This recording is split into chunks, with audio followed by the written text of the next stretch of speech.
मानवा की शुरुआत में हमें एक सुंदर सी दुनिया दिखाया जाता है। ऐसी एक दुनिया जिसके अंदर से मैजिकल एनर्जी निकल रही थी। एक दुनिया जो पेड़ पौधों से भरी हुई थी। उसी दुनिया में हमारा मेन कैरेक्टर यूजीयू री इनकारनेट होने के बाद पहली बार अपनी आंखें खोलता है। आंखें खोलते ही वो अपने आप को एक नई जंगली जगह पे पाता है। जब अपने आप को वो गौर करता है तो देखता है कि उसके बाल सख्त थे और बालों के ऊपर पत्ते थे। वो जब हाथ हिलाने की कोशिश करता है तो हाथों की जगह उसको ब्रांचेस दिखाई पड़ती है और जब हिलने की कोशिश करता है तो एक ही जगह पे वो जम चुका होता है। वो सोचने लगता है कि वो शायद सपना देख रहा होगा और सपने से जागते ही सब कुछ ठीक हो जाएगा, पर ऐसा कुछ होता नहीं है। जहाँ तक यूजीयू को पता था वो पिछले लाइफ में पानी पीते पीते मर गया था और इस लाइफ में वो एक पेड़ बन के री इनकारनेट हुआ है। यूजीयू सोचने लगता है कि अगर उसे री इनकारनेट होना ही था तो एक हैंडसम लड़के में री इनकारनेट होता जो लड़कियां छेड़ सके और अपना हैरम बना सके, पर वो एक छोटे से पेड़ में री इनकारनेट हुआ था। पेड़ की आंखें नहीं होती, ना ही वो देख सुन सकता है, पर किसी वजह से यूजीयू अच्छे से देख सुन पा रहा था। यूजीयू अपने आसपास के माहौल को देखता है। देखने से पता चलता है कि वो दो पहाड़ों के बीच एक वैली में था। उसके पास 50 ब्रांचेस थे जिनमें से वो बस एक ही को मूव कर पा रहा था। शायद दूसरे ब्रांचेस एक जगह पे रह रहे के नम हो चुके थे। दूर जंगल के अंदर से जंगली जानवरों के आवाजों को सुन के यूजीयू डर रहा था, क्योंकि वो इतना नाजुक था कि एक मामूली वुडपेकर भी उसको मार सकता था। तभी उसे आसमान में एक प्लेन दिखाई देता है। प्लेन को देख जीयू ये सोच के खुश होता है कि वो प्रीवियस लाइफ के टाइमलाइन में ही है। वो प्लेन को देख निहार ही रहा होता है कि उसे दो मधुमक्खियां परेशान करने लगते हैं। मधुमक्खियों से परेशान होकर जीयू अपने ब्रांचेस घुमा के मधुमक्खियों को वहीं मार देता है। तुरंत ही जीयू को नोटिफिकेशन आता है, डबल किल, 2 इवोल्यूशन पॉइंट मिला। नोटिफिकेशन के साथ साथ स्टार्टर स्क्रीन भी उसको दिखने लगता है। उसका नाम अब भी इस लाइफ में भी यूजीयू था। वो एक म्यूटेंट विलो ट्री था। उसकी एबिलिटीज अभी बस म्यूटेंट ब्रांचेस था, पर इवोल्यूशन पॉइंट्स पाके और सनलाइट रिसीव करके वो इवॉल्व हो सकता था। क्योंकि अभी के लिए ब्रांचेस को छोड़ किसी दूसरे ट्री पार्ट्स को वो इवॉल्व नहीं कर सकता था, तो अपने इवोल्यूशन पॉइंट्स को ब्रांचेस को इवॉल्व करने में लगा देता है। जो ब्रांचेस का स्ट्रेंथ कभी 1/50 था वो अब इवॉल्व होके 3/50 हो गया था। जीयू अब 3 ब्रांचेस को मूव कर सकता था। जैसे ही जीयू का ब्रांचेस स्ट्रॉन्ग हो जाता है वैसे ही इवोल्यूशन पॉइंट पाने के लिए वो एक बी हाइव को अटैक कर देता है। ऐसे ही 1 महीना बीत जाता है। जीयू इवोल्यूशन पॉइंट पा के अपने आप को इवॉल्व कर रहा होता है। वो अब थोड़ा बड़ा और स्ट्रॉन्गर बन चुका था। वो इतना स्ट्रॉन्गर बन चुका था कि अपने हर ब्रांचेस को अब मूव कर सकता था। उन्हीं ब्रांचेस से वो एक बड़े से पत्थर को तोड़ने की कोशिश करता है। क्योंकि पत्थर उसके अटैक रेंज से बाहर था तो जीयू पत्थर को हिट नहीं कर पाता, पर बिना हिट किए भी अपने इम्पैक्ट से पत्थर को डैमेज कर देता है। वो अब इवोल्यूशन पॉइंट्स पाने के लिए एनिमीज को अपने अटैक रेंज के अंदर ल्यूर करता था और अंदर आते ही उन पे अटैक कर देता था। वो बहुत जल्दी बढ़ रहा था। उसके रूट्स मिट्टी के गहराई तक जाके एनर्जी एब्जॉर्ब करके उसे बढ़ने में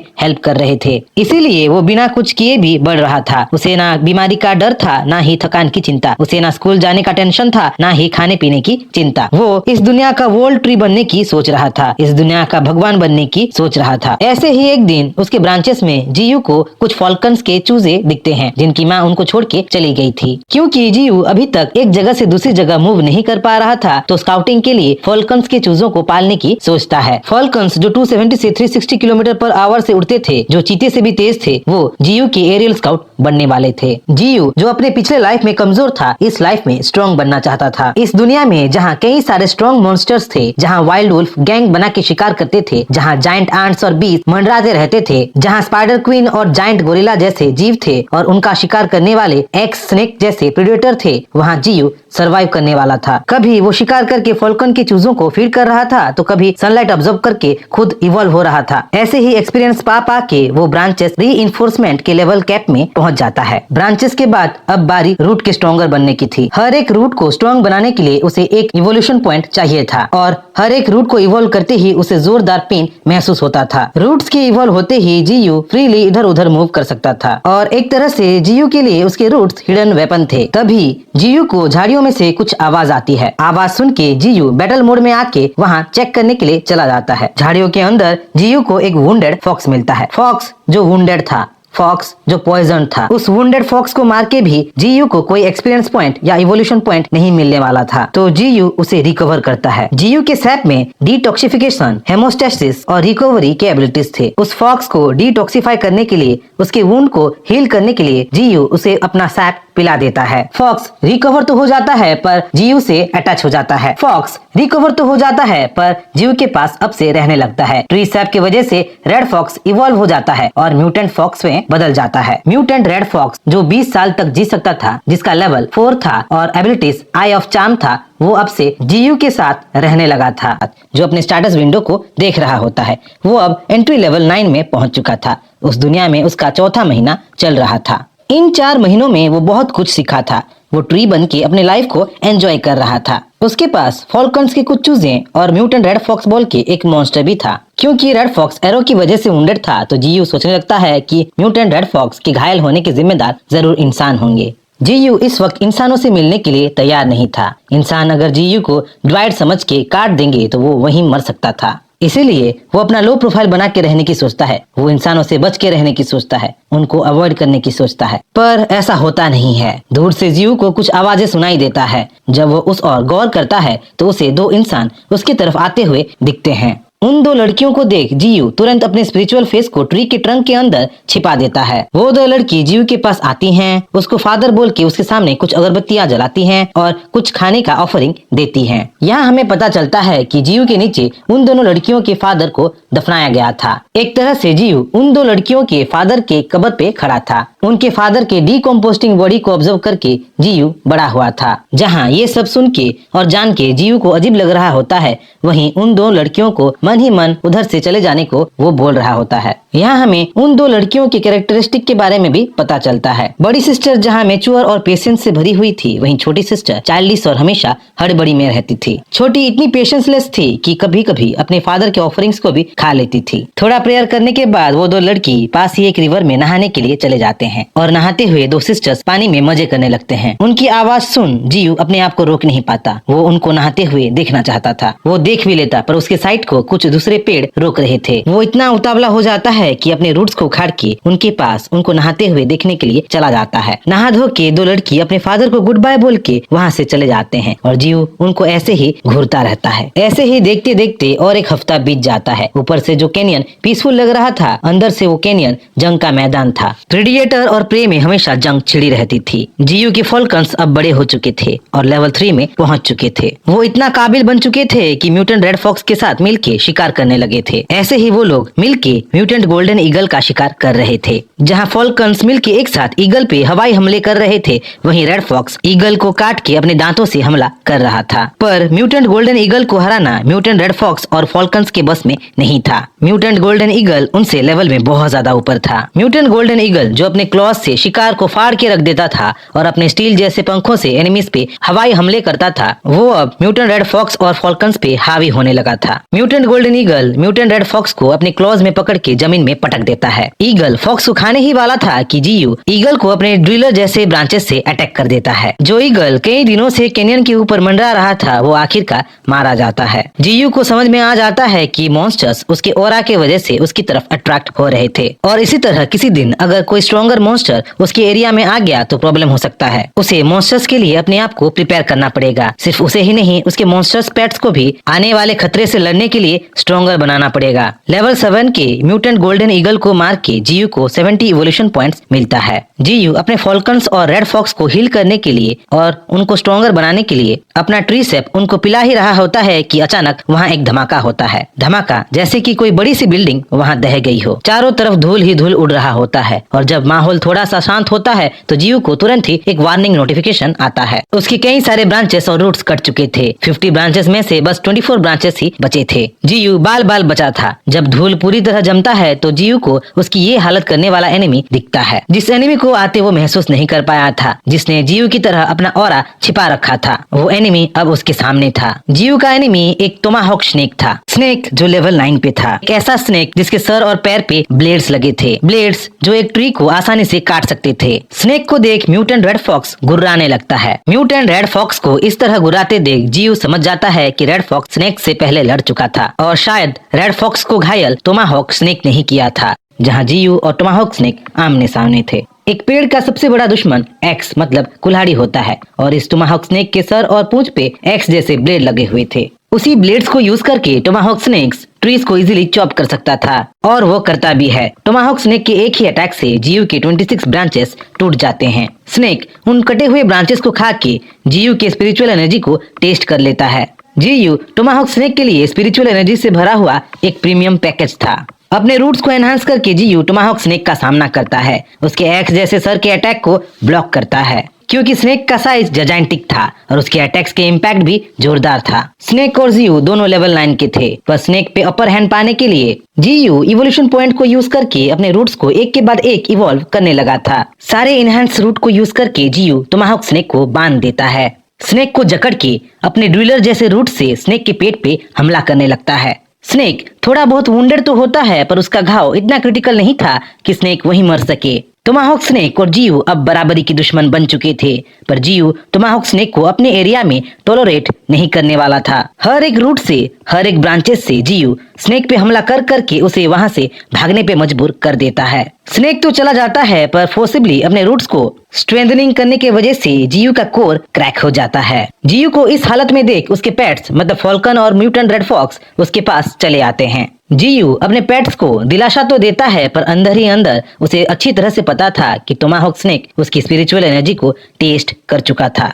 भले ही स्नेक अभी के लिए चला गया हो, पर वो वापस जरूर आएगा और उस टाइम जीयू शायद इतना लकी ना हो। उसे अपने आप को ज्यादा स्ट्रॉन्गर बनाना पड़ेगा, उसे अपने आप को इवॉल्व करना पड़ेगा। तभी उसे एक नोटिफिकेशन आता है। 10 इवोल्यूशन पॉइंट यूज करके वो फर्स्ट ऑर्डर में प्रोमोट हो सकता है। यहाँ हमें पता चलता है कि मॉन्स्टर जितना ज्यादा हायर ऑर्डर में होंगे उतना ही ज्यादा स्ट्रॉन्गर होंगे, क्योंकि जीयू श्योर था कि मॉन्स्टर्स उसके ऑरा से अट्रैक्ट होके उसके एरिया में जरूर आएंगे, तो अपने आप को और ज्यादा स्ट्रॉन्गर बनाने के लिए वो अपने आप को प्रोमोट कर देता है। जीयू के फर्स्ट ऑर्डर में पहुंचते ही उसका ब्रोकन कोर हील हो जाता है, उसके टूटे फूटे ब्रांचेस भी उग जाते हैं, वो इवॉल्व हो जाता है। सिर्फ वही नहीं, उसके साथ उसके मॉन्स्टर्स भी इवॉल्व हो जाते हैं। जहां उसके 8 पेरिग्रिंज फॉल्कन अब म्यूटेंट पेरिग्रिंज फॉल्कन में इवॉल्व हो चुके थे, वहीं लेवल 4 का म्यूटेंट रेड फॉक्स लेवल 7 में पहुंच चुका था। रेड फॉक्स से अब अलग ही एनर्जी इमिट हो रहा था। जीयू अपने फॉल्कन्स को पूरे एरिया में टोमाहोक स्नेक को ढूंढने में लगा देता है और बुलेट की स्पीड से फॉल्कन उस टोमाहोक स्नेक की स्काउटिंग करने चारों तरफ उड़ जाते हैं। फर्स्ट ऑर्डर में पहुंच के उसे न्यू स्किल्स भी मिले थे। वो अपने स्किल्स को देखने के लिए स्टाटस विंडो खोलने ही वाला था कि उसे दूर से इंसानों की चीख सुनाई देती है। गौर से देखने पे पता चलता है कि 2 लड़कियों को कुछ मॉन्स्टर्स दौड़ा रहे थे। वो 2 लड़की वही थे जो कुछ टाइम पहले जीयू के पास आ चुके थे। ये सीन देख जीयू समझ जाता है कि ये सब उसके वजह से हो रहा है। मॉन्स्टर्स उसके ओरा के वजह से उन लड़कियों को चेस कर रहे थे। मॉन्स्टर्स उसकी तरफ खींचे चले आ रहे थे। मॉन्स्टर्स को आते देख जीयू को और अपने एरिया को डिफेंड करने के लिए म्यूटेंट रेड फॉक्स और फॉल्कन्स मॉन्स्टर और लड़कियों के बीच कूद जाते हैं। दोनों तरफ से जंग छिड़ जाती है। जहाँ फॉल्कन्स अपने बुलेट जैसे स्पीड से मॉन्स्टर्स पे हवाई हमले कर रहे थे, वहीं म्यूटेंट रेड फॉक्स अपने क्लॉज और दांतों से एक मॉन्स्टर को वहीं खत्म कर देता है। ये सब देख लड़कियां खुश हो रही होती हैं। लड़कियां सोच रही होती है कि रेड फॉक्स और फॉल्कन्स उनको बचा रहे हैं, पर जैसे ही उनको पीछे से पेड़ बोलते हुए और हिलते हुए दिखता है, वो वहीं बेहोश हो जाते हैं। रेड फॉक्स और फॉल्कन्स को पीछे हटने को बोल जीयू खुद लड़ाई के मैदान पे उतरता है। वो अपने टेंटाकल्स जैसे रूट से सारे मॉन्स्टर्स पे एक साथ हमला कर देता है। कहीं जीयू हिप्पोस को मार के 50 इवोल्यूशन पॉइंट्स पाता है, तो कहीं म्यूटेंट रेड्स को मार के 20 इवोल्यूशन पॉइंट पाता है। कहीं राइनो को मार के 30 इवोल्यूशन पॉइंट पाता है, तो कहीं जिराफ को मार के 20 इवोल्यूशन पॉइंट पाता है। कहीं वाइल्ड बोर को मार के 10 इवोल्यूशन पॉइंट पाता है, तो कहीं म्यूटेंट बोर को मार के 20 इवोल्यूशन पॉइंट पाता है। जीयू के रूट्स अब इतने एजाइल और पावरफुल हो चुके थे कि सुपर फास्ट बैट भी जीयू के रूट्स के सामने टिक नहीं पाता। वो गिने चुने स्ट्रॉन्ग मॉन्स्टर्स को छोड़ सबको मार देता है और इवोल्यूशन पॉइंट पाता है। गिने चुने स्ट्रॉन्ग मॉन्स्टर्स जो जीयू के अटैक को सह लिए थे। मॉन्स्टर्स जैसे कि कुछ वुल्फ्स, एक क्रेन, एक मंकी, एक काव और एक हनीपॉट पैजर। क्योंकि ये मॉन्स्टर्स स्ट्रॉन्ग थे और यूजफुल थे, जीयू उन्हें ब्रांचेस से बांध के रखा था। मॉन्स्टर्स से निपटने के बाद जीयू का मेन प्रॉब्लम ये 2 लड़कियां थी। जीयू अगर उन 2 लड़कियों को जाने दिया तो सब लोग उसके बारे में जान जाएंगे, और अगर मार दिया तो विलेजर्स 2 लड़कियों को ढूंढते ढूंढते एक टाइम जीयू के एरिया में पहुंच जाएंगे। विलेजर्स को उसके बारे में पता चल गया तो मिलिट्री वालों को भी पता चल जाएगा, और मिलिट्री वाले उसको टेस्ट सब्जेक्ट बनाने के लिए लैब में ले जाएंगे। उसे एक्सपेरिमेंट्स करेंगे या किसी बोटानिकल गार्डन में कांच के अंदर सजा के रख देंगे। इन सब सिचुएशन से बचने के लिए जीयू कुछ और करने की सोचता है, कुछ ऐसा जिससे किसी का नुकसान ना हो। जहाँ एक वक्त पे दो लड़कियां हिलते डुलते बोलते पेड़ को देख बेहोश हो गई थी। कुछ देर बाद जब दोनों जंगल में उठते हैं तो नजारा देखने लायक था। चांदनी रात में जंगल बहुत सुंदर दिख रहा था। उसी चांदनी रात में जब उनकी नजर उनके पीछे के भूतिया पेड़ पे गिरती है तो दोनों के दोनों लड़कियां चीखने लगती हैं, चिल्लाने लगती हैं। एक ऐसा भूतिया पेड़ जो उनको घूर रहा था, जिसके बॉडी से स्पिरिचुअल एनर्जी और विश स्पिरिट्स बाहर आ रहा था। दोनों चीखती लड़कियों को शांत करने के लिए जीयू जमीन में मैं तुम्हारा फादर हूँ बोल के लिख देता है। क्योंकि जीयू पहले लाइफ में इंसान था तो इंसानी भाषा अच्छी तरह जानता था। पिछले लाइफ का नॉलेज इस लाइफ में उसके काम आ रहा था। क्योंकि जीयू अपने स्किल को यूज करके लड़कियों का डिटेल्स निकाल सकता था, वो लड़कियों को यकीन दिलाने के लिए और उनके शक को दूर करने के लिए दोनों का नाम और पर्सनल सीक्रेट्स डिटेल्स में बताने लगता है। यहाँ हमें पता चलता है कि छोटी सिस्टर का नाम ही साओलिंग था। वो 14 साल की थी और पड़ोस के गांव के लड़के ई न्यू को पसंद करती थी। वहीं बड़ी सिस्टर का नाम ही साओकिंग था। वो भी 14 साल की थी और अपनी बहन और ग्रैंडफादर का ख्याल रखने के लिए पढ़ाई लिखाई छोड़ के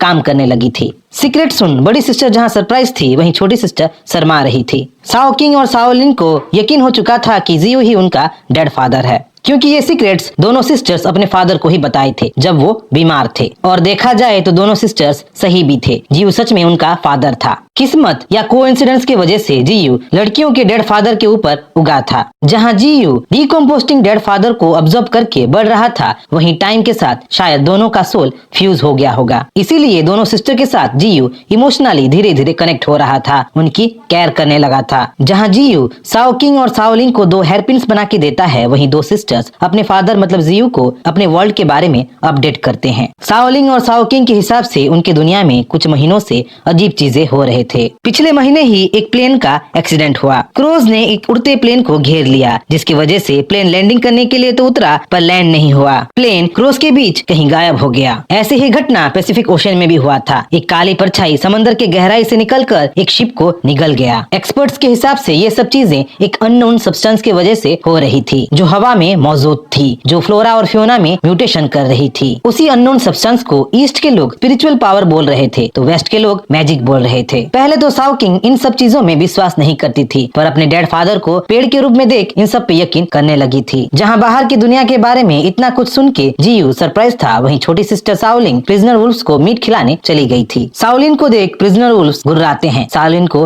डराने की कोशिश करते हैं, पर साओलिन के पीछे खड़े म्यूटेंट रेड फॉक्स को देख उसके सामने सबमिट कर लेते हैं और चुपचाप मीट खा लेते हैं। प्रिजनर वुल्फ्स और दूसरे मॉन्स्टरस एनिमल्स को छोड़ काओ जीयू के पावर के सामने सबमिट कर चुका था और जीयू के पास रेस्ट कर रहा था। वहीं दूसरे मॉन्स्टरस एनिमल्स जो अभी तक सबमिट नहीं किए थे, अब भी ब्रांचेस में बंधे हुए थे। कोई मॉन्स्टरस एनिमल जीयू को इतना परेशान नहीं कर रहा था जितना कि हनीपॉट बैजर कर रहा था। हनीपॉट बैजर जीयू को सर दर्द दे रहा था। हनीपॉट बैजर जो अफ्रीका और साउथ वेस्ट एशिया में मिलता है, बहुत जिद्दी था और अभी तक जीयू के सामने झुका नहीं था। इतने मॉन्स्टरस एनिमल्स को मारने के बाद जीयू को बहुत सारे इवोल्यूशन पॉइंट्स मिले थे। जब इवोल्यूशन पॉइंट्स यूज करने के लिए जीयू अपना स्टेटस विंडो खोलता है तो जीयू का मुंह खुला का खुला रह जाता है। जीयू को 149 इवोल्यूशन पॉइंट्स मिले थे और उसका लाइफ स्पैन 200 इयर्स तक एक्सटेंड हो चुका था। जीयू को बहुत सारे एक्स्ट्रा स्किल भी मिल चुके थे। जीयू को इवोल्यूशन की वजह से रीजनरेशन, डेंस फॉग और हैलुसिनोजेनिक स्किल्स मिले थे। रीजनरेशन एक ऐसा स्किल जिसके वजह से वो बड़े से बड़े घाव को हील कर सकता था। डेंस फॉग एक ऐसा स्किल जो जीवों के सराउंडिंग एरिया को कोहरे में घेर सकता था। हैलुसिनोजेनिक एक ऐसा स्किल जो जीवों को कंफ्यूज करके उनको खौफ में डाल सकता था। अपने न्यू स्किल का ट्रायल करने के लिए जीयू 20 इवोल्यूशन पॉइंट खर्च करके डेंस फॉग और हैलुसिनोजेनिक को एक साथ एक्टिवेट कर देता है। देखते ही देखते आसपास के इलाकों में कोहरा छा जाता है। कोहरा इतना डेंस होता है कि पास की चीजें भी दिख नहीं रही थी। यहाँ तक कि म्यूटेंट रेड फॉक्स जो जीयू के पास ही खड़ा था उसको देख नहीं पा रहा था। क्योंकि साओकिंग और साओलिंग बहुत देर से जंगल में थे तो जीयू दोनों लड़कियों को म्यूटेंट रेड फॉक्स के साथ उनके घर भेज देता है। जाते जाते साओकिंग और साओलिंग को उसके बारे में किसी को ना बताने के लिए भी बोल देता है। जहाँ 2 लड़कियाँ आज के एक्सपीरियंस से बहुत खुश थे, वहीं 2 लड़कियों के जाने के बाद जीयू स्ट्रॉन्गर बनने के लिए अपने स्किल्स और ट्री पार्ट्स को अपग्रेड करना शुरू कर देता है। 50 इवोल्यूशन पॉइंट्स को यूज करके जीयू अपने 50 ब्रांचेस को अपग्रेड करता है, उनको एनहांस करता है। 45 इवोल्यूशन पॉइंट्स को यूज करके अपने 9 रूट्स को जीयू अपग्रेड करता है, उनको स्ट्रॉन्गर बनाता है। उसी तरह 10 इवोल्यूशन पॉइंट्स को यूज करके अपने हैलुसिनोजेनिक स्किल को अपग्रेड करता है और 10 इवोल्यूशन पॉइंट्स यूज करके अपने डेंस फॉग स्किल को भी अपग्रेड कर देता है। वो अपनी रीजनरेशन स्किल को भी अपग्रेड करना चाहता था, पर उसके पास एनफ इवोल्यूशन पॉइंट्स थे नहीं। बस 14 इवोल्यूशन पॉइंट्स से वो अपने रीजनरेशन स्किल को अपग्रेड नहीं कर सकता था। अपग्रेड होने के बाद जीव के रूट्स इतने स्ट्रॉन्ग बन चुके थे कि वो धरती की गहराई में 100 मीटर तक भी चले जाते थे। वो अब लार्ज और स्ट्रॉन्ग बन चुके थे। रूट्स की वजह से जीव को धरती के गहराई में एक अननोन सब्सटेंस का अंडरग्राउंड रिवर मिलता है। अननोन सब्सटेंस जिसको लोग मैजिक या स्पिरिट बोलते थे, जिसके बारे में शाओलिंग और शाओकिंग बताए थे। अपग्रेडेशन के बाद हालुसिनोजेनिक स्किल इतना स्ट्रॉन्ग बन चुका था कि प्रिजनर वुल्फ्स को अपने सामने एक जायंटिक फेरोसियस बीस्ट का इल्यूजन दिख रहा था। हालुसिनोजेनिक स्किल वुल्फ्स के ब्रेन के साथ खेल रहा था। अपग्रेड होके जीव का हालुसिनोजेनिक स्किल और डेंस फॉग स्किल पूरे 10 मील के रेडियस में तहलका मचा रहे थे। पूरे जंगल के बीस्ट्स को गूस बम्प्स आ रहे थे। वो लोग समझ चुके थे कि फॉरेस्ट में एक न्यू ओवरलॉर्ड आ चुका है, एक नया किंग आ चुका है। जीयू अब फुल्ली प्रिपेयर था। अपने स्ट्रेंथ में जीयू का फुल कॉन्फिडेंस आ चुका था। वो अब इतना पावरफुल हो चुका था कि टोमाहॉक स्नेक तो क्या, कोई दूसरा पावरफुल बीस्ट भी आ जाए तो उसको वो धूल चटा दे। जीयू टोमाहॉक स्नेक के बारे में सोच ही रहा था कि फॉल्कन्स टोमाहॉक स्नेक की स्काउटिंग करके आ जाते हैं। फॉल्कन्स से जीयू को पता चलता है कि पूरे केनियन के एरिया में टोमाहॉक स्नेक का नामो निशान नहीं था, पर जीयू श्योर था कि टोमाहॉक स्नेक जरूर आएगा। उसकी स्पिरिचुअल एनर्जी को खाने टोमाहॉक स्नेक जरूर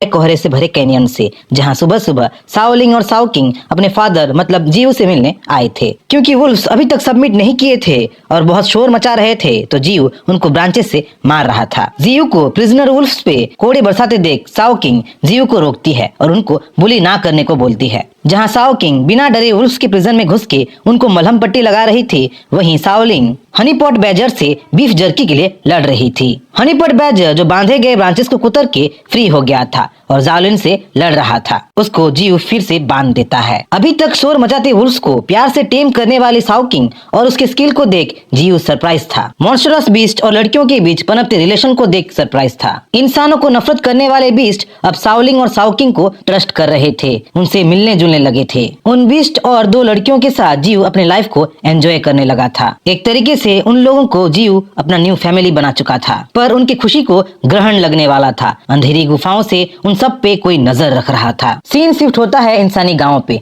जहां जाओलिंग और शाओकिंग हंसते हंसते कहीं जा रहे थे। दोनों लड़कियों की खुशी को देख उनका ग्रैंडपा भी खुश हो रहा था, क्योंकि लड़कियों के फादर के मरने के बाद पहली बार लड़कियां इतनी खुश थे। पर जंगल के अंदर लड़कियों के बार बार जाने पे ग्रैंडपा थोड़ा परेशान भी था, क्योंकि जंगल होम था मॉन्स्टरस बीस्ट के। जंगल में थोड़ी देर चलकर शाओलिंग और शाओकिंग म्यूटेंट रेड फॉक्स से मिलते हैं, जो उनको जीयू के पास रहने के लिए आया था। म्यूटेंट रेड फॉक्स लड़कियों से इतना फ्रेंडली हो चुका था कि वो अक्सर लड़कियों से मिलने गांव के आसपास आता रहता था। हंसी मजाक करके म्यूटेंट रेड फॉक्स पे सवार होके दोनों लड़कियां जीयू के पास जा ही रहे थे कि आसमान काले बादलों से घिर जाता है और उनके सामने एक जायंटिक स्नेक आ जाता है। सीन शिफ्ट होता है जीयू के पास, जहाँ जीयू म्यूटेंट रेड फॉक्स को अपने पास ना पा के सोच रहा होता है कि वो जरूर लड़कियों के पास उनको लेने के लिए गया होगा। म्यूटेंट रेड फॉक्स की चिंता छोड़ जीयू अपने फॉल्कन्स के साथ जायंट हनी बीस का शिकार करने लगता है। जीयू बीस को फॉल्कन्स के सहारे अपने अटैक रेंज में ल्योर करता था और उनके पास आते ही उन पे अपने रूट से अटैक कर देता था। बीस को मार के जीयू को 156 इवोल्यूशन पॉइंट्स मिले थे, जिनको वो फर्स्ट ऑर्डर के पीक में पहुंचने के लिए यूज करने वाला था। अपने ट्री पार्ट्स को अपग्रेड करने वाला था। जीयू फॉल्कन्स को थैंक्स बोलने के लिए अपना ट्री सैप उनको पिलाता है, क्योंकि फॉल्कन्स मेहनत भी बहुत कर रहे थे। फॉल्कन्स जीयू के अंडर रह के स्ट्रॉन्गर और पावरफुल भी हो रहे थे। देखते ही देखते फॉल्कन्स जीयू के गाइडेंस में लेवल 7 में पहुंच चुकी थे। अब बारी जीयू का था, उसको भी स्ट्रॉन्गर बनना था। उसको हर एक रूट को इवॉल्व करना था, रूट्स को लेवल 2 में पहुंचाना था। पर हर एक रूट को लेवल 2 में इवॉल्व करना आसान नहीं था। एक ही रूट को इवॉल्व करने के लिए जीयू को 100 इवोल्यूशन पॉइंट्स खर्च करना पड़ता था, और रूट की इवोल्यूशन के साथ आता था पेन ऐसा कि कोई दर्द के मारे अपना पेट गीली कर दे। पर पेन सहना जीव के लिए फायदेमंद रहा। इवॉल्व होकर जीव का एक रूट अब एक पावरफुल सेंटिपीड जैसा बन चुका था। रूट इतना लार्ज और खौफनाक बन गया था कि आसपास के मॉन्स्टरस बीस्ट भी रूट को देख थर थर कांप रहे थे। वो अपने लेवल 2 के रूट के पावर को टेस्ट करने के लिए उसे 1 किलोमीटर रेडियस में अनलीश कर देता है। 1 किलोमीटर के एरिया में रूट तहलका मचाते हुए हर एक जीव को निगल लेता है। एक साथ इतने सारे बीस्ट को मार के जीव 210 पॉइंट्स चुटकियों में कलेक्ट कर लेता है। क्योंकि लेवल 2 का रूट फर्स्ट ऑर्डर की सबसे बड़ी डेवलपमेंट थी, उसकी अपनी कुछ स्किल भी थी। लेवल 2 के रूट के साथ अब जीव एनिमीज को खा के न्यूट्रिशन में डायरेक्टली कन्वर्ट कर सकता था और 1 किलोमीटर की रेंज के अंदर अप्रोचिंग एनिमीज को डिटेक्ट भी कर सकता था। जीव के लिए लेवल 2 का रूट अब सबसे बड़ा हथियार था और इस पावर के साथ जीव फर्स्ट ऑर्डर के बीस्ट से लड़ने के लिए तैयार था। जीयू के इस डेवलपमेंट को देख उसके कैद किए गए ज्यादातर बीस्ट उसको सबमिट कर देते हैं, ओबीडियंट बन जाते हैं। सिर्फ हनी पॉट बैजर को छोड़, जो अब भी रेस्टलेस था और दोनों सिस्टर्स से खाने का इंतजार कर रहा था। सुबह से शाम तक जब दोनों सिस्टर्स और म्यूटेंट रेड फॉक्स नहीं आते तो जीयू भी परेशान होने लगता है और अपने फॉल्कन्स को तीनों की स्काउटिंग करने के लिए बोल ही रहा होता है कि म्यूटेंट रेड फॉक्स अधमरी हालत में जीयू के पास आके गिर जाता है। तुरंत जीयू फॉक्स को अपने ट्री सैप का लाइफ एसेंस दे के हील करता है और जब जीयू को पता चलता है कि उसकी ये हालत टोमाहॉक स्नेक ने किया है और साओलिंग और साओकिंग भी टोमाहॉक स्नेक के चंगुल में हैं, बहुत घायल हो चुके हैं, तो जीयू एनरेज हो जाता है। वो अपनी पूरी ताकत से टोमाहॉक स्नेक की तरफ गुस्से में बढ़ने लगता है। दूसरी तरफ टोमाहॉक स्नेक अपने दांतों को साओकिंग में गड़ा चुका था। वो साओकिंग को निगलने ही वाला था कि एक जायंटिक रूट का जोरदार मार खा के 100 मीटर दूर पीछे जा गिरता है। अपने लेवल 2 के सेंटीपीड जैसे रूट से टोमाहॉक स्नेक को पीछे खदेड़कर जीयू साओकिंग को जकड़ के अपने पास ले आता है। टोमाहॉक स्नेक जीयू का स्पिरिचुअल एनर्जी चख चुका था। टोमाहॉक स्नेक जीयू को मार के सारे स्पिरिचुअल एनर्जी को डिवाउर करना चाहता था, पर जीयू अब स्ट्रॉन्ग बन चुका था, इतना स्ट्रॉन्ग कि टोमाहॉक स्नेक अब जीयू के सामने कुछ नहीं था। जीयू से जीतने की उम्मीद छोड़ के टोमाहॉक स्नेक फिर से वहाँ से भाग जाता है। दूसरी ओर जीयू इंटेंस पेन महसूस कर रहा था, फिजिकली नहीं बट इमोशनली। वो साओकिंग की ये हालत देख बहुत दुखी हो रहा था। सिर्फ वही नहीं, सारे बीस्ट जिनको साओकिंग केयर करती थी, जिनसे वो जुड़ चुकी थी, उदास हो गए थे। सारे बीस्ट साओकिंग को उठने के लिए बोल चीख रहे थे, चिल्ला रहे थे। जीयू सारे बीस्ट को चुप करा के साओकिंग को हील करने की कोशिश करता है, अपने लाइफ एसेंस को बार बार पिलाता है। अपने 10 इवोल्यूशन पॉइंट्स खर्च करके खुद के लाइफ एसेंस को साओकिंग के साथ इन्फ्यूज भी करता है, बार बार करता है। साओकिंग को ठीक करने के लिए जीयू अपने सारे इवोल्यूशन पॉइंट्स को खर्च कर देता है, पर कोई फायदा नहीं होता। साओकिंग नहीं उठती, उसकी दिल की धड़कन बंद हो चुकी थी, वो मर चुकी थी। जहाँ साओकिंग मर चुकी थी वहीं साओलिंग की हालत भी कुछ अच्छी नहीं थी। अपने फॉल्कन से जीयू को पता चलता है कि साओलिंग की बॉडी को इंसानों ने रेस्क्यू कर लिया था, पर साओलिंग कोमा में थी और मर भी सकती थी। जो बॉन्डिंग लड़कियों ने थोड़े से टाइम में मॉन्स्ट्रस बीस्ट से बनाए थे, प्यार का बॉन्डिंग, इमोशन का बॉन्डिंग, अब अपना असर दिखाने लगा था। सारे बीस्ट गुस्से से चिल्ला रहे थे, सारे बीस्ट टोमाहॉक स्नेक से लड़ने के लिए तैयार थे। जीयू सारे बीस्ट को अपने कैद से रिलीज कर देता है। जीयू अपने सारे बीस्ट के साथ टोमाहॉक स्नेक से बदला लेने के लिए निकल पड़ता है। जीयू के बीस्ट आर्मी और टोमाहॉक स्नेक के बीच जंग सीन स्टार्ट होता है बहुत सारे धमाकों से। धमाका जो टोमाहॉक स्नेक और गुस्से से भरे मॉन्स्टरस बीस्ट के लड़ने से हो रहा था। लड़ाई जिसमें जीयू के सारे बीस्ट अपनी जिंदगी को दांव पे लगा दिए थे और चारों तरफ से टोमाहॉक स्नेक को अटैक पे अटैक किए जा रहे थे। लड़ाई में साइज मैटर करता था, जितना बड़ा साइज उतना ज्यादा उसका स्ट्रेंथ था और टोमाहॉक स्नेक तो जायंटिक था। अपने बेशुमार ताकत से टोमाहॉक स्नेक लड़ाई में अपर हैंड पा रहा था। जहां व्हाइट स्नेक जो लेवल 3 में था और टोमाहॉक स्नेक को हवाई हमले करने वाला था, उसे स्नेक आसानी से अपने दांतों से पकड़ लेता है और जमीन में पटक देता है। वहीं लेवल 2 का ब्लैक काओ भी पीछे नहीं रहता। हाई स्पीड से ब्लैक काओ टोमाहॉक स्नेक को टक्कर मारता है, पर टोमाहॉक स्नेक के जायंटिक बॉडी पे काओ के अटैक का कोई असर नहीं होता, उल्टा ब्लैक काओ का ही सिंग टूट जाता है। साओलिंग को याद करते हुए, उसके साथ बिताए पल को याद करते हुए, रोते हुए लेवल 3 का हनीपॉट बैजर टोमाहॉक स्नेक के ऊपर चढ़ चुका था। अपने तेजदार लोहे जैसे क्लॉथ से टोमाहॉक स्नेक पे अटैक करने लगा था, उसको अपनी पैने दांतों से चबाने लगा था। पर इतने अटैक से भी हनीपॉट बैजर बस उसका एक स्केल को ही उखाड़ पाया था और टोमाहॉक स्नेक के टेल के जोरदार अटैक से वो नीचे गिर गया था। ये सब देख वुल्फ्स कैसे पीछे रहते। जिन वुल्फ्स को साओलिंग प्यार से खिलाती पिलाती थी, जिनको मलहम पट्टी करती थी, वो वुल्फ्स टोमाहॉक स्नेक को चारों तरफ से घेर लिए थे। कोई टोमाहॉक स्नेक के आंख कान को तो कोई उसके गर्दन को दांतों से पकड़ लिया था। इतने अटैक के बावजूद भी स्नेक अपने पूरे पावर में था और कुंडली मार के हर एक वुल्फ्स को अपने ऊपर से खदेड़ दिया था। वो थोड़ा बहुत घायल जरूर हुआ था, पर इतने छोटे छोटे घाव से उसको कोई फर्क नहीं पड़ने वाला था। उसी तरह म्यूटेंट रेड फॉक्स जो लड़कियों से सबसे ज्यादा जुड़ा था, जो टोमाहॉक स्नेक का पुराना दुश्मन था, जो टोमाहॉक स्नेक से एक बार नहीं बल्कि 3 बार लड़ चुका था, अब नेक्स्ट मैच में उतर चुका था। पिछली बार म्यूटेंट रेड फॉक्स वीक था, इसलिए लड़कियों को डिफेंड नहीं कर पाया था, पर अब वो गुस्से से आग बबूला हो रहा था, वो फायर से इग्नाइट होके जल रहा था। Tomahawk snake mutant red fox को देख समझ चुका था कि इस बार अगर फॉक्स को वो जाने देता है तो अगली बार एक बड़ी मुसीबत बन के आएगा, उसका डेंजर लेवल बढ़ जाएगा। जहाँ tomahawk snake mutant red fox को जल्द से जल्द मारने के लिए अपना मुंह खोल के उसे निगलना चाहता था, उसे डसना चाहता था, वहीं म्यूटेंट रेड फॉक्स स्नेक के अटैक्स को डॉज करके स्नेक के सर पे अपने दांतों और क्लॉ से हमला कर दिया था। दोनों शिकारी आपस में जूझने लगे थे। म्यूटेंट रेड फॉक्स जहां अपने क्लॉज और मजबूत जबड़े के साथ शिकार करने के लिए बना था, वहीं टोमाहॉक स्नेक अपने डायमंड लेदर स्केल के साथ, अपने पॉइजनस फैंग के साथ चाल और अपने एक्स जैसे टेल और सर के साथ शिकार को 2 पलों में मार सकता था। टोमाहॉक स्नेक कैनियन की फूड चेन में सबसे ऊपर था। जहाँ tomahawk snake mutant red fox पे भारी पड़ रहा था, वहीं पेरिग्रिन फॉल्कन्स लड़ाई के मैदान में आ चुके थे। पेरिग्रिन फॉल्कन्स जो बचपन से जीयू को अपने फादर के रूप में देखे थे, जीयू जो फॉल्कन्स को छोटे चूजों से चिड़ियों में तब्दील किया था, जीयू जो दुख सुख में फॉल्कन्स का हिस्सा था, उसी जीयू को टोमाहॉक स्नेक ने चोट पहुंचाया था, उसे दुख पहुंचाया था और ये फॉल्कन्स बिल्कुल बर्दाश्त नहीं कर सकते थे। फुल स्पीड से फॉल्कन्स टोमाहॉक स्नेक पे टूट पड़ते हैं। स्पीड उतना कि आसपास के इलाके में तूफान आ गया। स्पीड इतना कि पास खड़ा म्यूटेंट रेड फॉक्स दूर जा उड़ा। स्नेक के डायमंड लेदर स्केल को तोड़ते हुए टोमाहॉक स्नेक को हवा में उड़ाते हुए फॉल्कन्स स्नेक को कई जगह से घायल कर दिए और उसको पछाड़ दिए, पर उसका प्राइस बहुत ज्यादा था। इतने स्पीड में उड़ने की वजह से, फ्रिक्शन की वजह से फॉल्कन्स अधमरी हालत में आ गए और वो नीचे बेजान होकर गिर गए। माहौल थोड़ा शांत हो गया था। जोरदार हवाई हमलों की वजह से टोमाहॉक स्नेक बेहोश हो गिरा था, पर ज्यादा देर शांति नहीं रही। जहाँ दूसरे बीस्ट बेहोश हो गिरे थे, वहीं टोमाहॉक स्नेक उठ खड़ा हुआ और घायल म्यूटेंट रेड फॉक्स पे हमला करने ही वाला था कि उसके अटैक को कोई बीच में रोक लिया था। उसके एक्स जैसे टेल को कोई पकड़ लिया था, जिसे देख टोमाहॉक स्नेक का सिक्स सेंस उसे चिल्ला चिल्ला के वहाँ से भागने को बोल रहा था। जीयू बैटल जोन में पहुंच चुका था। अपने बीस्ट को, अपने फैमिली को इस हालत में देख जीयू गुस्से से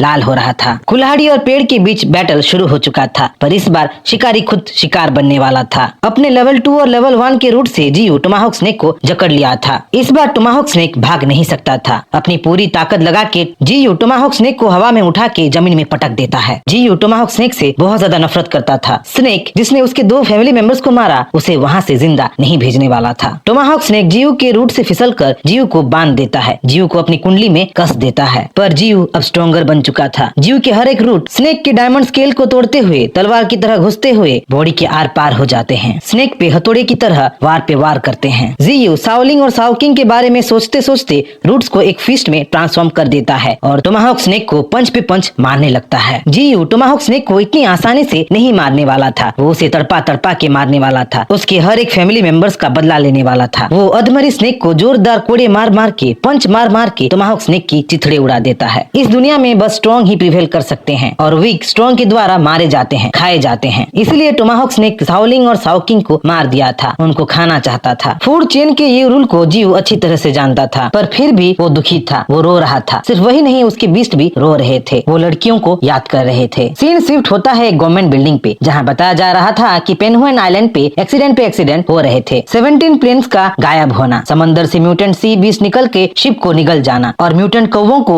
आसमान पे हमेशा चक्कर लगाना, वही पेनहुएन आइलैंड के पास हो रहा था। उनके रिसर्चर्स के कैलकुलेशन से उनको पता चला था कि 5000 स्पिरिचुअल पावर वाले बीस्ट धीरे धीरे बढ़ रहे थे, फैल रहे थे। क्योंकि 1000 स्पिरिचुअल पावर वाले बीस्ट सोल्जर के लिए खतरा थे और 5000 स्पिरिचुअल पावर वाले बीस्ट पूरे बटालियन के लिए खतरे थे। इसीलिए रिसर्चर्स का इंचार्ज सबको म्यूटेटेड बीस्ट के बारे में पता करने को बोल ही रहा था कि सारे कंप्यूटर से वार्निंग मैसेज आने लगते हैं। वार्निंग क्योंकि डीप फॉरेस्ट में 18000 स्पिरिचुअल पावर वाला बीस्ट डिटेक्ट हो गया था। एक ऐसा बीस्ट जो इंसानियत को खत्म कर सकता है पूनम की रात से, जहाँ पूनम का चांद पूरे कैनियन में अपना रोशनी बिखेर रहा था, पर पूरे कैनियन और इंसानी गांव में सन्नाटा छाया हुआ था। उसी इंसानी गांव के पास एक लड़की की लाश मिलता है, शाओकिंग की लाश, जिसे देख शाओकिंग के फैमिली वाले इमोशनल होके फूट फूट के रोने लगते हैं। यहाँ हमें पता चलता है कि म्यूटेंट रेड फॉक्स शाओकिंग की लाश को छिपा के उसके फैमिली के पास लेके गांव के पास रखाया था। दूसरी तरफ कैनियन में चांदनी रात में सारे बीस्ट जीयू के पास इकट्ठे हुए थे। जीयू सबको लड़ाई में उसका साथ देने के लिए थैंक यू बोल सारे बीस्ट को अपना ट्री सैप पिला रहा था। ट्री सैप जिसकी वजह से ये लड़ाई हुआ था, जिसको पीने के लिए टोमाहॉक स्नेक जीयू से भी लड़ने को तैयार था, अब सारे बीस्ट को मिल रहा था। हर एक बीस्ट ट्री सैप पी के अपर एक लेवल में इवॉल्व हो रहे थे।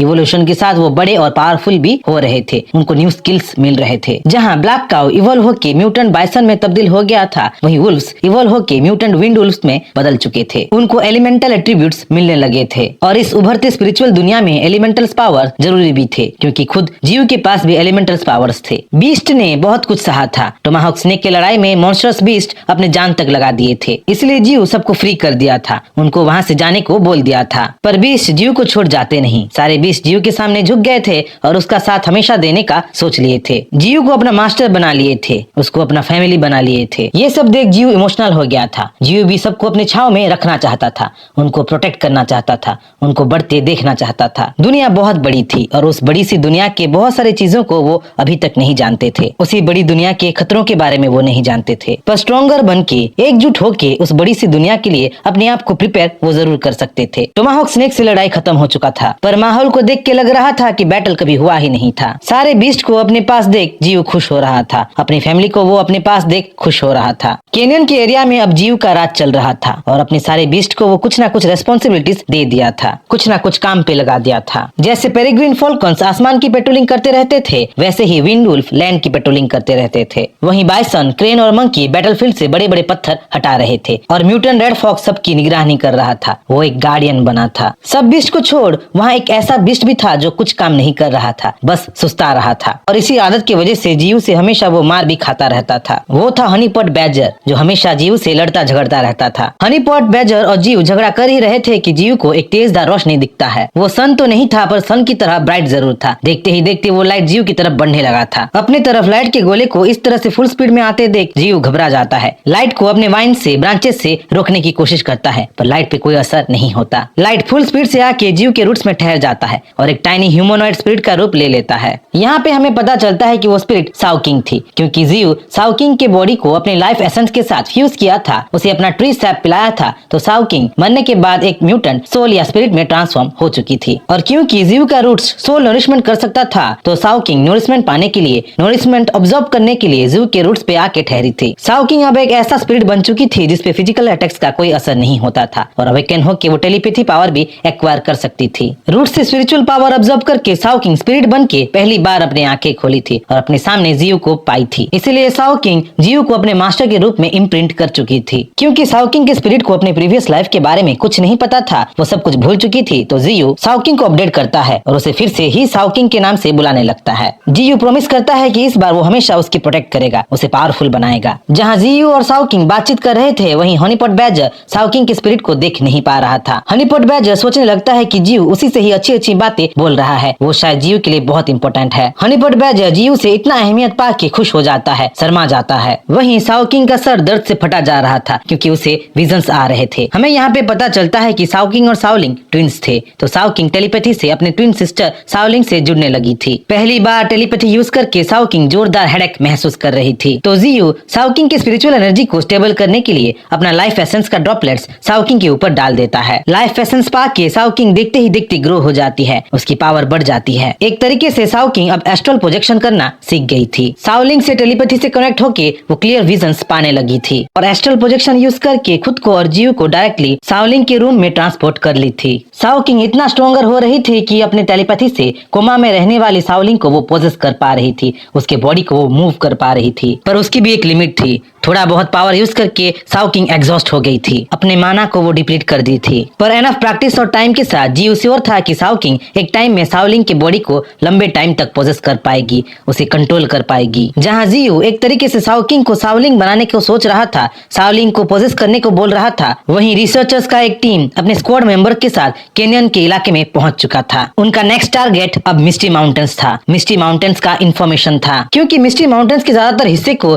कोहरा हमेशा घेर के रखता था, तो रिसर्चर्स का ग्रुप मिस्टी माउंटेन के एक छोटे से गांव में जाने की सोचते हैं। सैटेलाइट ट्रैकिंग से वो लोग गांव को ढूंढ लेते हैं और बारिश में भीगते भीगते गांव की तरफ बढ़ने लगते हैं। वो अपने साथ लेके जा रहे थे वेपन्स, फायर पावर्स और सुपर ह्यूमंस का एक स्क्वाड स्पिरिचुअल बीस्ट से लड़ने के लिए। सुपर ह्यूमंस जिनका अवेकनिंग कंप्लीट हो चुका था, जो स्पिरिचुअल एनर्जी के साथ अपने आप को अडॉप्ट कर सकते थे और नॉर्मल ह्यूमंस से कई गुना पावरफुल थे। सुपर ह्यूमंस जो अपने पावर्स को मॉन्स्टर्स से ह्यूमैनिटी को बचाने के लिए यूज करते थे। यहाँ हमें दो कैरेक्टर से इंट्रोड्यूस किया जाता है। एक था पूरे फोर्स का कैप्टन, जो एक एनिमल डॉक्टर होने के साथ साथ एक रिसर्चर भी था, और दूसरा था यान गोयुन, जो एक लेजेंडरी फर्स्ट जनरेशन का सुपर ह्यूमन था। गाड़ी से गांव में जाना नामुमकिन था, क्योंकि गांव और उनके गाड़ी के बीच एक पतला सा रास्ता था जिसे 4 व्हीलर्स पार नहीं कर सकता था। मजबूरी में रिसर्चर्स के स्क्वाड को गाड़ी पीछे छोड़ पैदल ही गिने चुने लोगों के साथ गांव की तरफ जाना पड़ा था। गांव के पास वो पहुंचे ही थे कि गांव से उनको लोगों की चीख सुनाई देती है। चीख सुन यान गोयुन सब कुछ छोड़ अपने सुपर ह्यूमन स्पीड के साथ गाँव की तरफ बढ़ता है, विलेजर्स की मदद करने के लिए भागता है। दूसरी तरफ साउकिंग और जियो खेल रहे थे, ट्रेनिंग कर रहे थे, अपने लाइफ को एंजॉय कर रहे थे। देखते ही देखते साउकिंग स्ट्रॉन्गर हो रही थी। अब वो इतना पावरफुल हो गई थी कि टेलीपैथी से चीजों को वो मूव कर पा रही थी। और साउकिंग को जल्द से जल्द स्ट्रॉन्गर बनना भी था, क्योंकि टाइम का कोई भरोसा नहीं था। अगर कोई इंसान उसके एरिया में आ गए, उसको देख लिए, उसकी फैमिली को चोट पहुंचाने की सोचे तो वॉर हो सकता था। पर अभी के लिए जियू वॉर नहीं चाहता था, वो छिप के रहना चाहता था, वो इवॉल्व होना चाहता था। अपने आप को छिपा के रखने के लिए उसका डेंस फॉग और हेलुसिनोजेनिक स्किल उसका बेस्ट हथियार था, क्योंकि फॉग के अंदर विजिबिलिटी ना के बराबर था। और जियू का फॉग इतना पावरफुल हो चुका था कि पूरे सिटी को पैरालाइज कर सकता था। जियू अच्छी तरह से जानता था कि इवॉल्व होते होते उसके बीस्ट फॉग के आदी हो जाएंगे, फॉग में अपने आप को अडेप्ट कर लेंगे। जियू धीरे धीरे अपना एक किंगडम बना रहा था, फ्लोरा और फियोना का किंगडम, कुदरत का किंगडम, लैंड ऑफ फॉग का किंगडम। धीरे धीरे पूरा माउंटेन रेंज उन्हीं का होने बारिश से,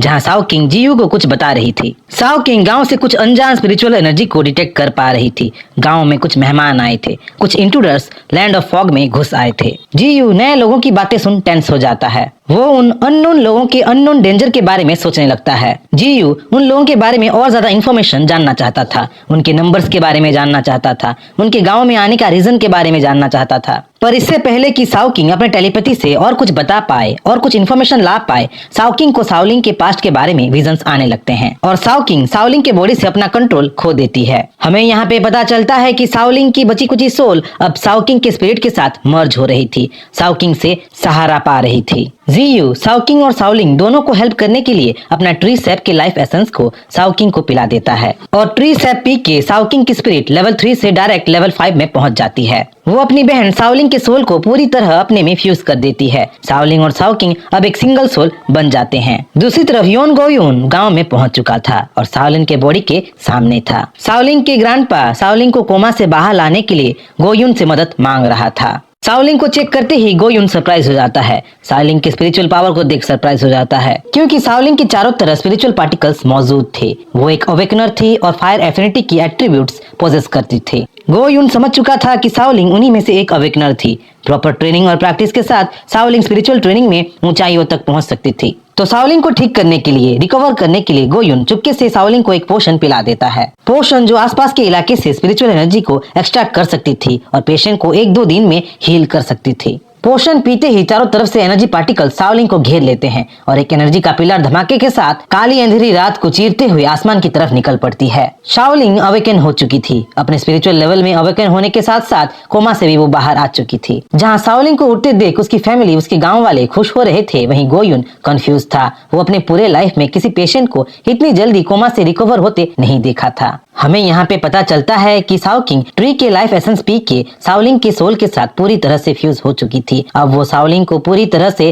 पोजेस कर पा रही थी। साओ किंग साओलिंग के बॉडी में रह के जियू की जासूस बन चुकी थी। पूरा स्क्वाड अब गांव में पहुंच चुका था। पूरा गांव साओलिंग के होश में आने की खुशी में रिसर्चर्स के स्क्वाड को धूमधाम से स्वागत कर रहा था। पूरा गांव चहल पहल से भर चुका था। पार्टी में पूरे गांव के लोग एक साथ रिसर्चर्स के स्क्वाड के साथ खाना पीना कर रहे थे। वहीं साओलिंग भी बैठी थी। साओलिंग जियू के कहने पे अपना काम शुरू कर दी थी, अपना जासूसी का काम, अपना इंफॉर्मेशन एक्सट्रैक्ट करने का काम। साओलिन गोयून से पूछती है कि उनकी स्क्वाड ऐसी सुनसान जगह पे क्यों आई थी, उनका यहाँ पे क्या काम था। तो साओलिन के क्वेश्चन का आंसर देते हुए गोयून बताता है कि वो लोग इस जगह पे रिसर्च करने के लिए आए थे, इन्वेस्टिगेशन करने के लिए आए थे, म्यूटेंट बीस्ट के बारे में पता करने को आए थे। हमें यहाँ पे पता चलता है कि इंसानों के पास स्पिरिचुअल एनर्जी को डिटेक्ट करने के लिए कुछ स्पेशल सैटेलाइट थे, जो स्पिरिचुअल पावर के अबनॉर्मलिटी को डिटेक्ट कर सकते थे। सैटेलाइट स्पिरिचुअल पावर के लोकेशन तो बता सकते थे, पर एक्यूरेटली उनको पिन पॉइंट नहीं कर सकते थे। रिसर्च स्क्वाड के हिसाब से अगर इस जगह पे स्पिरिचुअल अबनॉर्मलिटी होगी तो पूरे एरिया को इवैक्यूएट कर दिया जाएगा, गांव को पूरी तरह से खाली कर दिया जाएगा। सैटेलाइट के बारे में सुनते ही जियू घबरा जाता है, पर जब जियू को पता चलता है कि सैटेलाइट एक्यूरेटली कुछ बता नहीं पाता तो उसकी जान में जान आती है। जियू श्योर हो जाता है कि स्पिरिचुअल अबनॉर्मलिटी जरूर टोमाहोक स्नेक की लड़ाई के दौरान डिटेक्ट हुआ होगा, क्योंकि पूरे कैनियन के एरिया को जियू अपने डेंस फॉग से ढक के रखता है, इसलिए वो लोग अभी तक इंसानों के हाथों नहीं लगे थे, वरना स्पिरिचुअल सैटेलाइट की वजह से जियू और उसके बीस्ट कब का टेस्ट सब्जेक्ट बन चुके होते। जियू अब इंसानों से, उनके एडवांस मैकेनिज्म से, उनके टेक्नोलॉजी से घबराने लगता है। पर अगर इंसान उसके एरिया में आ गए, उसको ढूंढ लिए फैमिली को चोट पहुंचा दिए तो इंसान उसे कहर से नहीं बच पाएंगे। सीन शिफ्ट होता है गाँव में, जहाँ सुबह सुबह पूरा स्क्वाड फॉरेस्ट के बारे में पता करने को निकला होता है। यहाँ हमें पता चलता है कि रिसर्चर्स गाँव को इवैक्यूएट करना है या नहीं फॉरेस्ट को एक्सप्लोर करके उसके स्पिरिचुअल म्यूटेशन लेवल को देख के डिसाइड करने वाले थे। फॉरेस्ट के अंदर जाते ही स्क्वाड का विजिबिलिटी ना के बराबर हो गया था। वो एक ही जगह बार बार घूमने लगे थे, वो कंफ्यूज होने लगे थे। 2 दिनों तक पूरी स्क्वाड फॉरेस्ट की कोहरे में भटक रहा था। गो यून क्लेवर था, वो जगह जगह मार्क छोड़ रहा था, पर कोहरे के वजह से सब मजबूर होकर गोल गोल घूम रहे थे। कोहरा उनके दिमाग के साथ खेलने लगा था। उसी कोहरे पे कोई उन पे नजर रख रहा था, उनके हर हरकत पे कोई नजर गड़ाए हुए था और उसके जाल में फंसने का इंतजार कर रहा था। रिसर्चर्स का स्क्वाड जितना कैनियन के गहराई में जा रहा था उतना ही कोहरा बढ़ता चला जा रहा था। उनको सिचुएशन डेंजरस लगने लगा था। तभी उनको एक वुल्फ की रोने की आवाज सुनाई देता है। आवाज को सुनते ही टीम का कैप्टन सारे स्क्वाड को अलर्ट कर देता है, क्योंकि इस घने कोहरे में अगर वुल्फ अटैक कर भी दे तो उसे देखना नामुमकिन था, उससे अपने आप को बचाना नामुमकिन था। जहां सारे स्क्वाड मेंबर्स वेपन हाथ में लिए अपने आप को वुल्फ से बचाने की तैयारी कर रहे थे, वहीं घने कोहरे से एक बड़ा सा वुल्फ आके स्क्वाड के कैप्टन को ही अपने दांतों में जकड़ लेता है, उसे अपना शिकार बना लेता है। बीच की पहचान करके कैप्टन को बचाने के लिए सारे फोर्स म्यूटेंट विंड वुल्फ पे गोलियों की बौछार कर देते हैं, पर म्यूटेंट विंड वुल्फ पे गोलियों की कोई असर नहीं होता। उल्टा गोली सोल्जर्स पे ही वापस बाउंस हो जाता है। गोयून अपने कैप्टन को इस तरह से मरने नहीं देने वाला था। गोयून अपने सुपर ह्यूमन ताकत को लगा के म्यूटेंट विंड वुल्फ पे कूद जाता है। अपने जोरदार किक से म्यूटेंट विंड वुल्फ को वो घायल कर देता है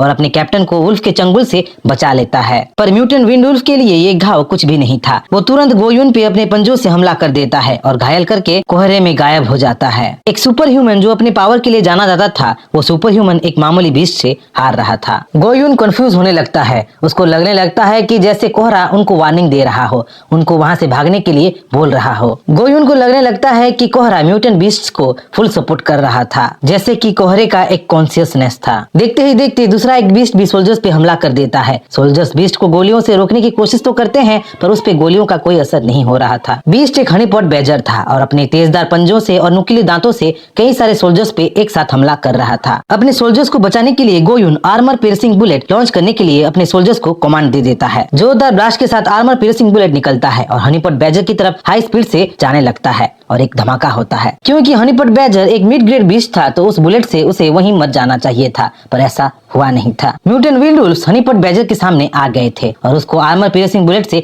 बचा लिए थे। सोल्जर सिचुएशन की ग्रेवनेस समझ चुके थे, क्योंकि सामने एक नहीं बल्कि 4 म्यूटेंट विंड वुल्फ्स खड़े खड़े ह्यूमंस की पहली कॉन्फ्रंटेशन खत्म हो चुके थे। ह्यूमंस अपने 6 सोल्जर लड़ाई में खो दिए थे और मजबूर होकर अपने कैंप वापस चले जा रहे थे। जहाँ ह्यूमंस अपने हारने की वजह हनीपॉट बैजर को समझ रहे थे, वहीं जीयू ह्यूमंस के उसके एरिया से चले जाने पे खुश हो रहा था। जीयू सारे इंट्रूडर्स को मारना चाहता था, पर उसके ऐसा करते ही वो सेंटर ऑफ अटेंशन बन जाता और जीयू अभी के लिए सेंटर ऑफ अटेंशन बिल्कुल नहीं बनना चाहता था। वो पहले स्ट्रॉन्गर बनना चाहता था। इवॉल्व होके जीयू इतना पावरफुल बनना चाहता था कि ह्यूमंस और ह्यूमंस की टेक्नोलॉजी उसका कुछ ना बिगाड़ पाए। अभी के लिए उसके म्यूटेंट बीस्ट और फॉग दुश्मनों से अपने एरिया को सक्सेसफुली डिफेंड कर दिए थे, पर फ्यूचर में इंसानों और जीवों के बीच कॉन्फ्रंटेशन होना इनइविटेबल था। एक तरफ बचे कुछ रिसर्चर्स का स्क्वाड शाओलिंग को साथ लिए अपने गाड़ी में हेडक्वार्टर्स वापस लौट रहे थे, तो दूसरी तरफ म्यूटेंट विंड वुल्फ्स घायल हनीपॉट बैजर को मुंह में लिए जीव के पास आ रहे थे। शाओलिंग अब एक अवेकनर थी। अपने फायर एट्रीब्यूट्स और स्पिरिचुअल पावर के साथ वो बहुत आगे बढ़ सकती थी। शाओलिंग को ट्रेन करने के लिए, उसको प्रोफेशनल बनाने के लिए रिसर्चर्स का स्क्वाड उसको मिस्ट्री सेक्टर पे ले जा रहे थे, जहां स्क्वाड मेंबर्स उनके बीच एक लड़की के आ जाने से शर्मा रहे थे, शाओलिंग को इम्प्रेस करने की कोशिश कर रहे थे। वहीं शाओकिंग शाओलिंग के बॉडी में रह के लड़कों की हरकतों से परेशान हो शाओलिंग की बॉडी को छोड़ दी थी। बिना शाओकिंग के पोजीशन की शाओलिंग की बॉडी वहीं गाड़ी में सो जाती है और स्लीपिंग ब्यूटी बोल के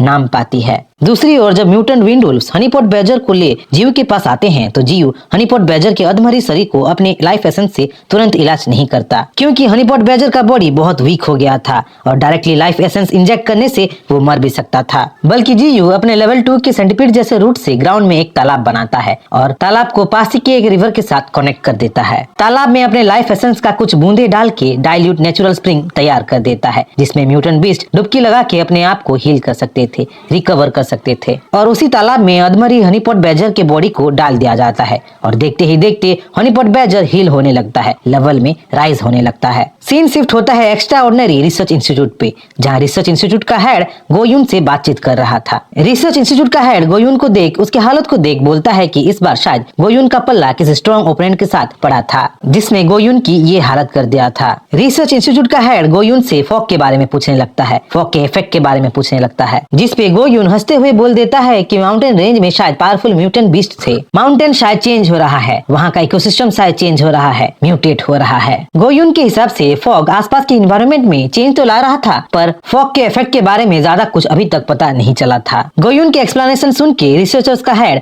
माउंटेन रेंज को येलो वार्निंग एरिया में रखने को बोलता है, क्योंकि एक्सप्लेनेशन के हिसाब से वहाँ का फॉग, वहाँ के बीस्ट उतने पावरफुल और डेंजरस नहीं थे। उस एरिया को छोड़ अब रिसर्च इंस्टीट्यूट का हेड शाओलिंग के बारे में पूछने लगता है, जो कि एक एलिमेंटलिस्ट थी और प्रैक्टिस से स्ट्रॉन्गेस्ट बन सकती थी। हमें यहाँ पे 4 जोन्स के बारे में पता चलता है। फर्स्ट था ग्रीन जोन, जहाँ ह्यूमंस पीसफुली रहते थे। सेकंड था येलो जोन, जहाँ सावधानी बरतनी पड़ती थी पर डेंजर लेवल उतना नहीं था। थर्ड था रेड जोन, जहाँ हर वक्त निगरानी रखनी पड़ती थी क्योंकि डेंजर लेवल क्रिटिकल था। और फोर्थ था prohibited area, the most dangerous zone, जहाँ डेंजर लेवल इतना क्रिटिकल था कि लाइफ इम्पॉसिबल था। और उसका जीता जागता एग्जाम्पल बरमूडा ट्रायंगल था, जहाँ से आज तक एक भी प्लेन उड़ के नहीं जा पाया था। जीयू लकी था क्योंकि उसके पास कोहरा और हेलुसिनोजेनिक का स्किल था। उसकी स्किल के वजह से जीयू रेड जोन में डाले जाने से बच गया था। सीन शिफ्ट होता है प्रैक्टिस मैच में। प्रैक्टिस मैच जो लेवल 6 के हनीपॉट बैजर और लेवल 8 के म्यूटेंट रेड फॉक्स के बीच हो रहा था। दोनों इवॉल्व हो चुके थे और अपने स्ट्रेंथ का, अपने स्किल का मैच में बखूबी यूज कर रहे थे। यहाँ तक कि कभी कभी हनीपॉट बैजर मैच को थोड़ा ज्यादा ही सीरियसली लेने लगता था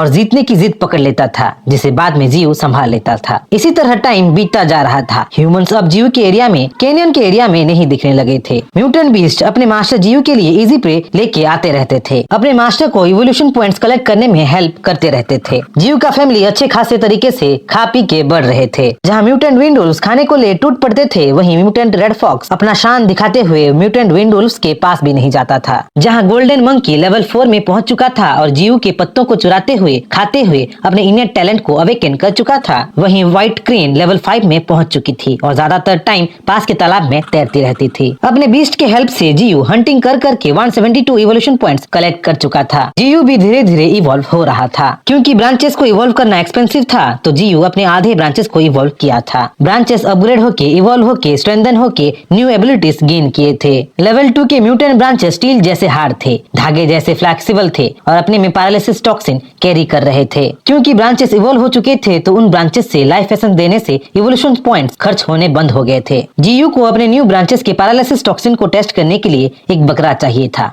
और बकरा उसके सामने भी था। हनीपॉट बैजर मस्ती में म्यूटेंट बाइसन से लड़ रहा था और हनीपॉट बैजर टेस्ट सब्जेक्ट के लिए परफेक्ट था। जीयू तुरंत अपने पैरालिसिस स्टिंग को यूज करके हनीपॉट बैजर को स्टन करता है। देखते ही देखते हनीपॉट बैजर वहीं बेहोश हो जाता है, पर कुछ सेकंड में हनीपॉट बैजर फिर से उठ खड़ा होता है और उसे पीछे से अटैक करने वाले को ढूंढने लगता है। अपने न्यू स्किल को यूं चुटकियों में बेकार होते देख जीयू का दिमाग खराब हो जाता है। जीयू गुस्से में चीखने चिल्लाने लगता है। वो अपने खर्च किए हुए इवोल्यूशन पॉइंट्स के बारे में सोचते हुए अफसोस करने लगता है। अपने मास्टर को यूं देख साओ किंग जीयू को बताती है कि जीयू का स्किल काम कर रहा है, बस उसका स्किल हनीपॉट बैजर पे बेकार है। क्योंकि हनीपॉट बैजर पैदाइश ही जहरीले एनिमल्स खा खा के एंटी पॉइजनस प्रॉपर्टीज अपने बॉडी में डेवलप कर लिया होता है, और क्योंकि ये हनीपॉट बैजर लेवल 6 में था, तो उस पे ज्यादातर पॉइजन यूजलेस था। जीयू अचानक साओ किंग को अपने पास देख चौंक गया था, क्योंकि साओ किंग शाओलिंग के बॉडी को पोजेस करके इंसानों से रिसर्च इंस्टीट्यूट से इंफॉर्मेशन कलेक्ट करने के लिए गई थी। जीयू और साओ किंग के बातों से पता चलता है कि शाओलिंग कुछ दिनों से रिसर्च इंस्टीट्यूट में बस रेस्ट ही कर रही थी। कल शाओलिंग को उसकी पावर लेवल की टेस्ट करने के लिए इंस्टीट्यूट वाले लैब में उसको लेके जाने वाले थे, और अगर वो टेस्ट में फेल होगी तो उसे गांव वापस जाना पड़ेगा, और अगर पास होगी तो इंस्टीट्यूट में रह के ट्रेन करना पड़ेगा, अपने आप को डेवलप करना पड़ेगा।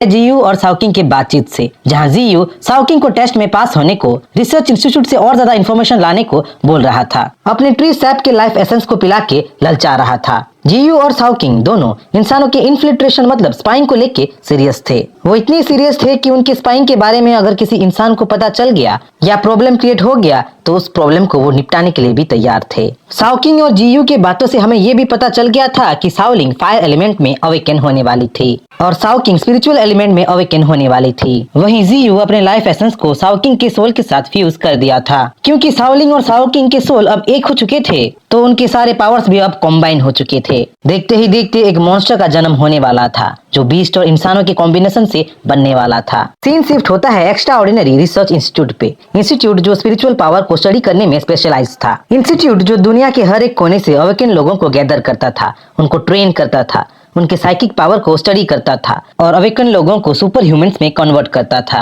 एक तरीके से रिसर्च इंस्टीट्यूट एक ऑर्गेनाइजेशन के साथ साथ पूरा का पूरा एक एकेडमी था। उसी एकेडमी में शाओलिंग की तरह दुनिया भर के न्यू अवेकन लोग इकट्ठे हुए थे। वहीं पे एक शहरी लड़की शाओलिंग को गवार और गाँव की लड़की समझ उसको कमजोर समझ रही थी, उसको नीचा समझ रही थी। तभी रिसर्च इंस्टीट्यूट का हेड मतलब डायरेक्टर न्यू अवेकन लोगों को जोरदार भाषण के साथ स्वागत कर रहा था। डायरेक्टर अपने भाषण में एक्सप्लेन कर रहा था कि कैसे दुनिया बदल रही थी और बदलते दुनिया में इंसान खतरे में थे। इंसान अगर इस बदलते दुनिया के साथ साथ अपने आप को नहीं बदलते, इवॉल्व नहीं करते, तो पूरे इंसानों का स्पीशीज खत्म हो सकता था। अपने आप को इवॉल्व करने के लिए, स्ट्रॉन्गर बनाने के लिए इंस्टीट्यूट से बेस्ट जगह और नहीं हो सकता था, क्योंकि इंस्टीट्यूट में हमेशा प्रोफेशनल ट्रेनर्स और ऑथराइज्ड प्रोफेसर्स उनके साथ होते, उनको ट्रेन करते, उनकी ग्रोथ को स्टडी करते। लास्ट में अवेकन लोगों के साथ एक न्यू दुनिया बनेगा, इंसानों का दुनिया बोल के डायरेक्टर सारे न्यू अवेकन लोगों में जोश का आग लगा देता है। डायरेक्टर के भाषण के बाद एक एक करके अवेकन लोगों का टेस्ट शुरू हो जाता है। सबसे पहले था पावर टेस्ट, जिसमें एक अवेकन इंसान की स्पिरिचुअल पावर को कैलकुलेट किया जाता था, जिसका जितना हाई पॉइंट्स उसको उतने बड़े क्लास में रखा जाता था। एक एक करके सारे अवेकन अपने टेस्ट ले रहे थे। कोई 1200 स्पिरिचुअल पावर लेवल में